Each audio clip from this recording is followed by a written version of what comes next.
Hey bookaholics, and welcome back to another video. Today, I'm in my villain era.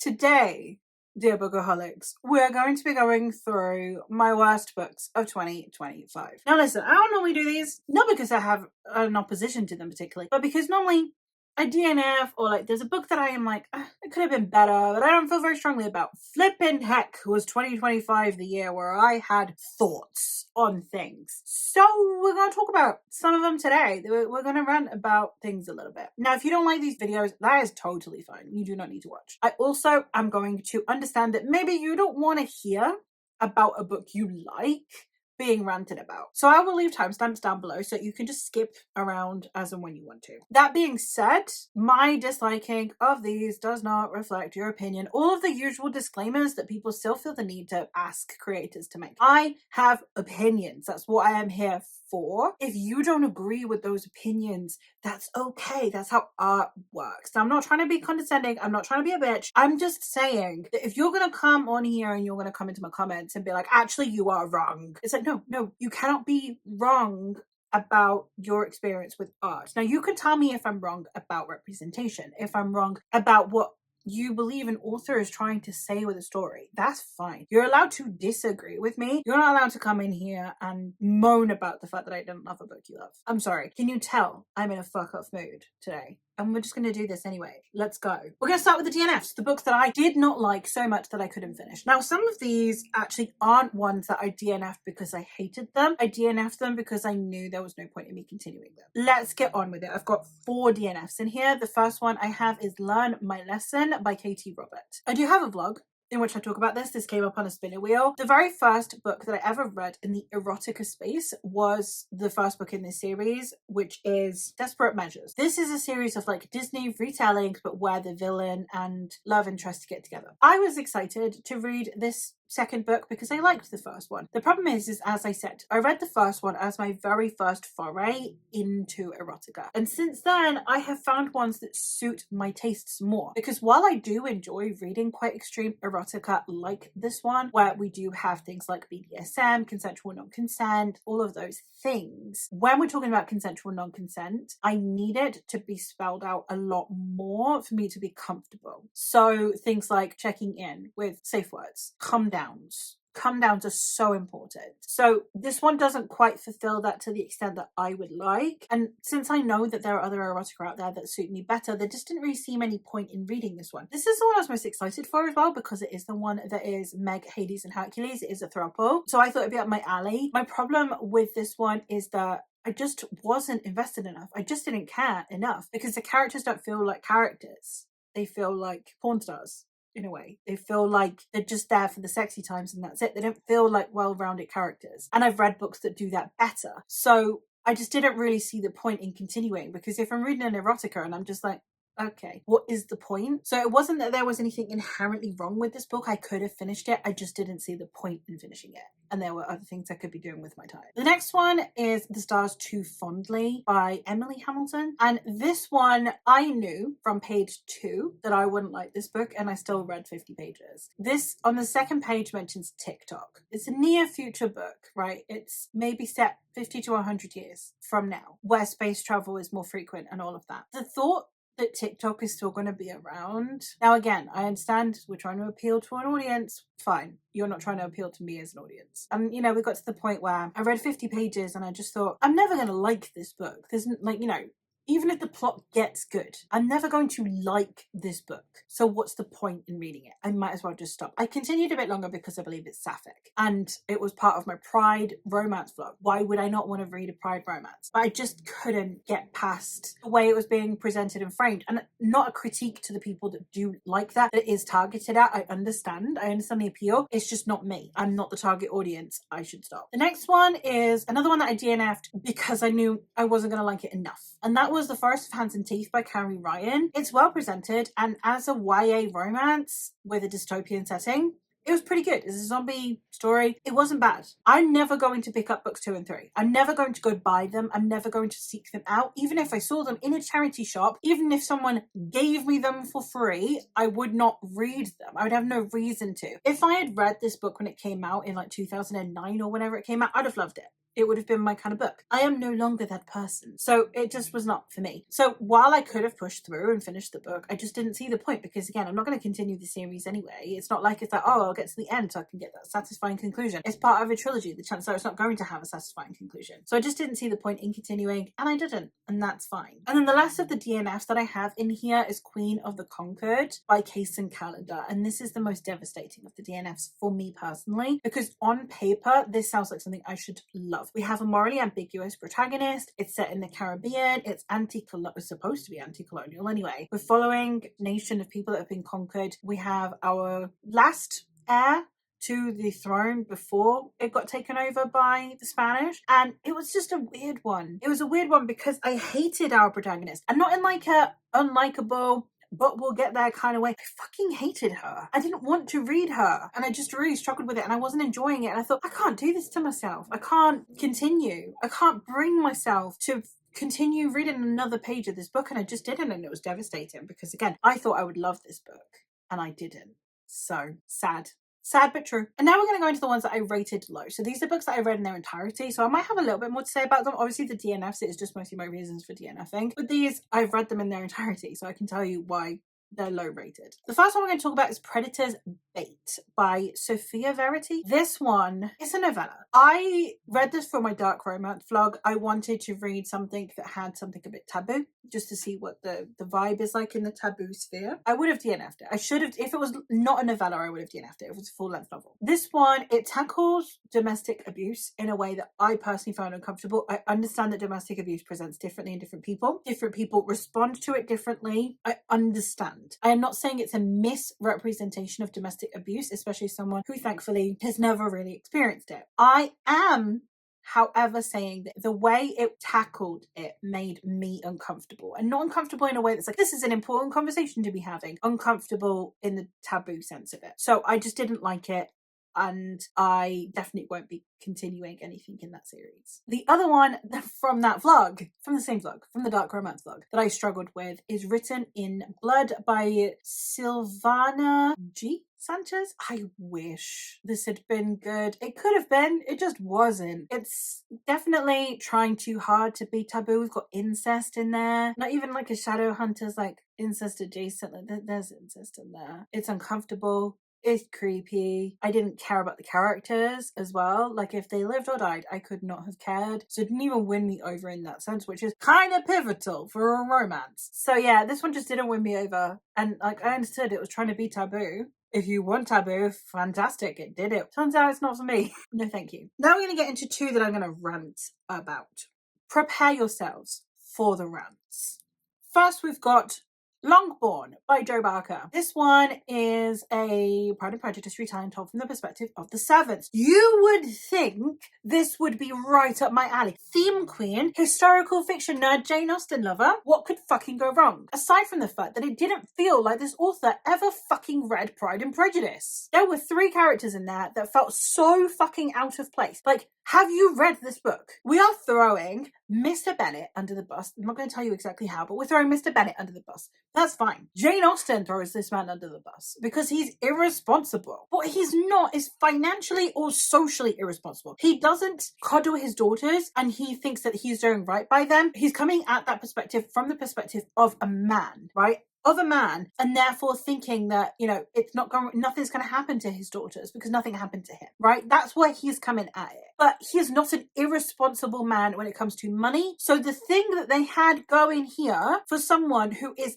at most disinterested in things makes no sense to me at all. It felt like such a character betrayal, misrepresentation. The thing is, you could have chosen other Bennets and I would have been like, yeah, no, that makes sense. You could have chosen so many other characters I would have believed things about. This ain't one of them. I'm sorry. And it's not even that I'm protective of Mr. Bennet. You could have a lot of other things to say about Mr. Bennet. I have a lot of things to say about Mr. Bennet, and I love him as a character. He's one of the best characters written, but I can completely understand the things that you could throw him under the bus for. This is not one of them. I said what I said. The next one is another Pride and Prejudice retelling, and that is The Other Bennet Sister by Janice Hadlow. This is another one where we're throwing characters under the bus, and we had so many opportunities to throw characters under the bus, and we threw the wrong ones. For you to have read Pride and Prejudice, genuinely have read Pride and Prejudice, and read that book and think, do you know who deserves to be thrown under the bus? Charlotte fucking Lucas? And you think she deserves it to redeem William Collins? Really? Really? That's what we're going with.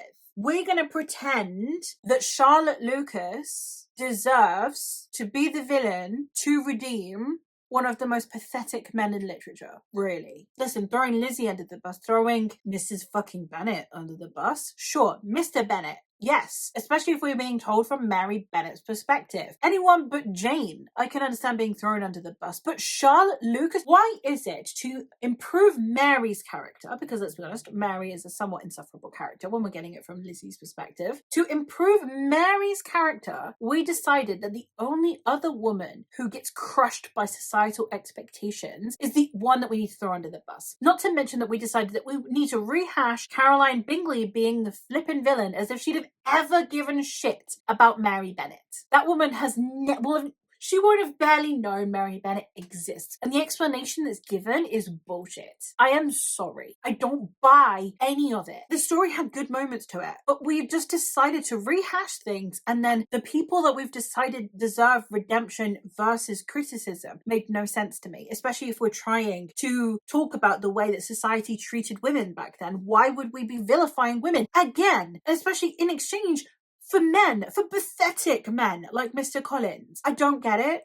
I struggled with that. I had problems with that. I understand if you enjoy this. I understand that it's like nice to just get the story from Mary's perspective. It might be me being protective of characters, but more than anything, it's me being protective of women. The thing is, Caroline Bingley is a villain, and she is, and I understand. But if you look at the society that she was in, you understand why she's behaving the way she does. So to have her once again be a villain, and it's just because she wants to be a bully instead of someone who very much just wants the attention of upper class men and doesn't actually care about the women that she's trampling on, which makes her callous and selfish, which makes more sense to me. I just don't get it. I don't get it. And it frustrated me. The next one I have is one that I am just dispassionate about. So while we've gone from the ones from like, I have problems, this is one like, it could have been good, but it just kind of wasn't. And that's Shoestring Theory by Mariana, Costa. I was just a bit bored.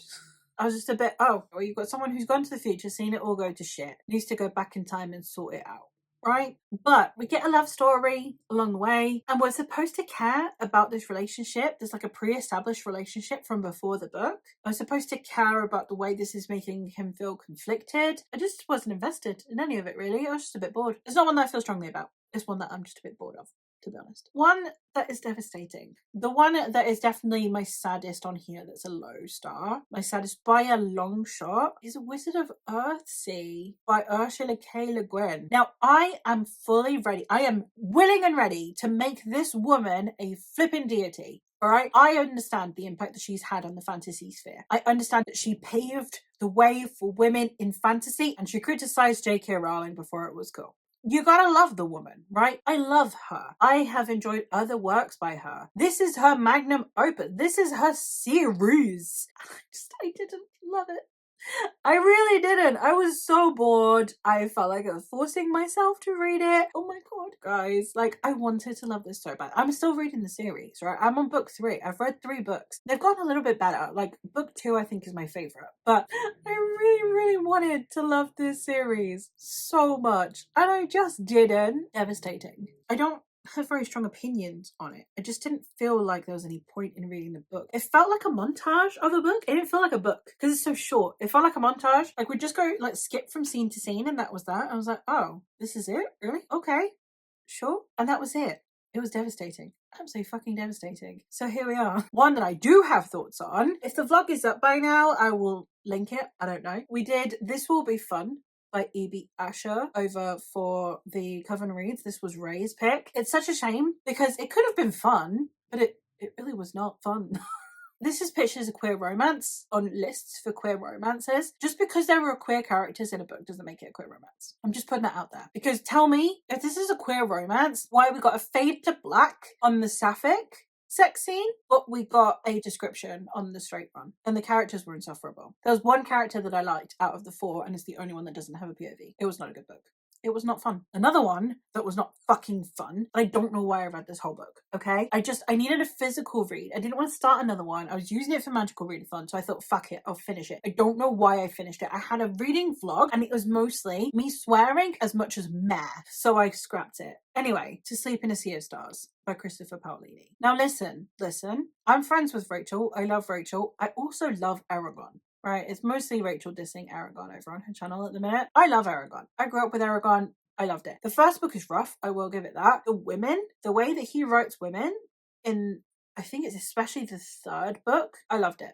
I love that series. Right? First time I had seen like women in such powerful roles. We have a queen who is a woman of color. Hell yeah. So tell me why, as an adult man, he's gone backwards. He wrote those as a teen. He's gone backwards. To Sleep in a Sea of Stars. Anyway, that's beside the point. I hated this book. I hated the characters. I wanted to throttle people. I'm going to quote Mare here and say, who the fuck is Alan and who cares about him? And what was the point of him? What was the point in half the characters in this? There were weird bits with the romance going on in here as well, and it just was a mess. It was a mess of a book. I did not enjoy this at all, and I should not have finished it. I should have DNF'd it, but I used it for Magical Readathon, so at least it got me points. The next one is another one that it's not one of those that I should have DNF'd. I am glad that I read this all the way through so that I can genuinely give the critiques that I have. This is a book that if you like it, I completely understand. And it is not a book that I would deter you from reading if you are interested in it, which is going to sound weird for it being on my worst books list. And if you know me, you know which one it is. This is The Burnings by Naomi Kelsey. This one is a historical fiction that deals with the North Berwick witch trials, which is basically the UK's version of Salem. It is kind of on that scale. The North Berwick witch trials were mostly brought about by the paranoia of King James, and it is following the beginnings of that. We have real people from history in this story. We are following one of the maids of Princess Anne of Denmark, who was eventually to become Queen Anne of Scotland. She was the wife to James I.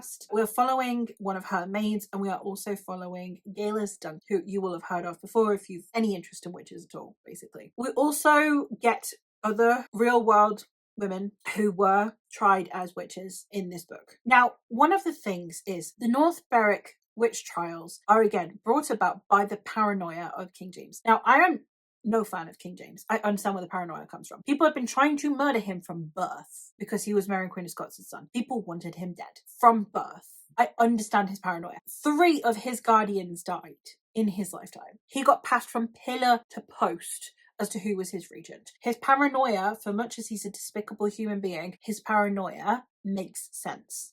Do not get me wrong. But many women died because of it. And the women died because the king got led to believe that the reason that his wife couldn't make her way across the seas and therefore help him create an heir to assuage his paranoia was because of these witches. And those women, who were just women, were women who got in the way of men. There were women who were not dependent on men. There were women who were financially independent and stable. There were women who were better physicians than the male physicians, and the women that were called upon to help bring children into the world when women didn't trust men. They were women who got in the way of powerful men, and they paid the price for it with their lives. So you tell me why this book decided that we're going to bring in Bothwell, the Earl of Bothwell, who was known as a conspirator against the king. He genuinely conspired against the king. He was tried for treason. He conspired against the king. Why we're bringing in this man, and we're not having it as he is the real villain, but the women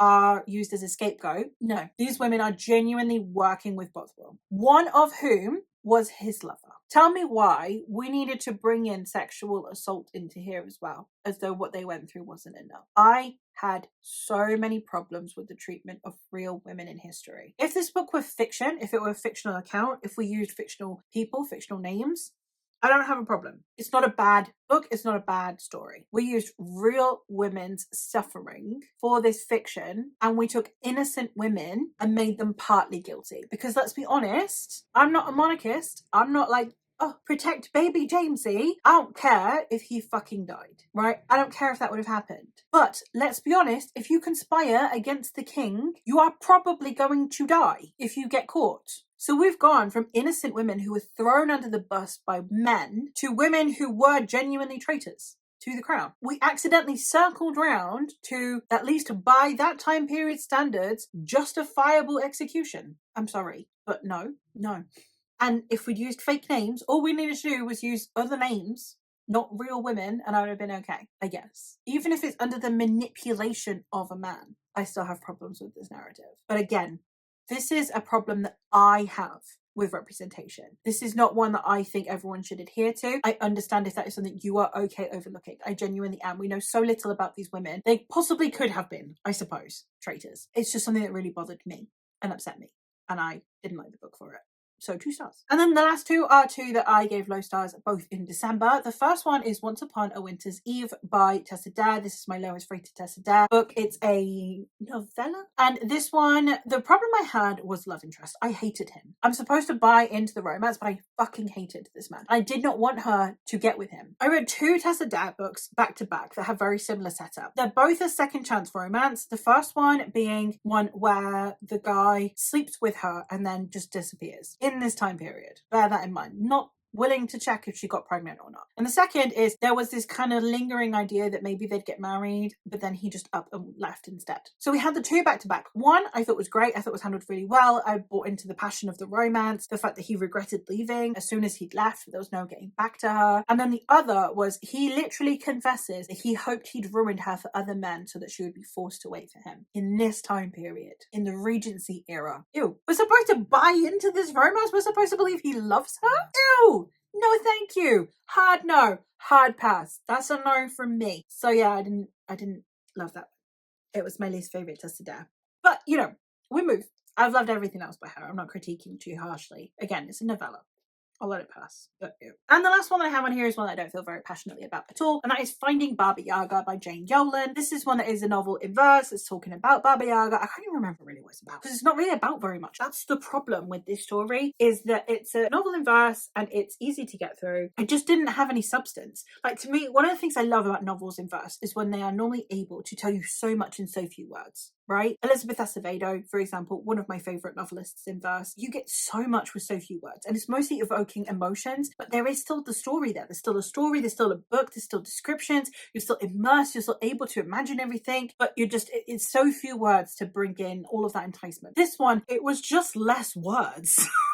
Like, I got a book with less words. Like, I had less descriptions, less emotional connection, less plot, less character work. It was just a book with less words. There were prettier words, but it just was a book with less words. It wasn't less is more kind of style. It was less is less, sadly. That sounds really mean, but just that's how I felt. I didn't feel like I connected with it at all, so I didn't feel very strongly about it, and I just felt like, oh, this could have done with more book to it. So there you have it. There's my bitching time over. There's my ranting time over. I'll go back to being a good girl in the next video, I promise. But for now, you know, I had thoughts on some of these. I felt strongly about them. Let me know if you've read any of these and your thoughts on them. Let me know what your worst book of the year was.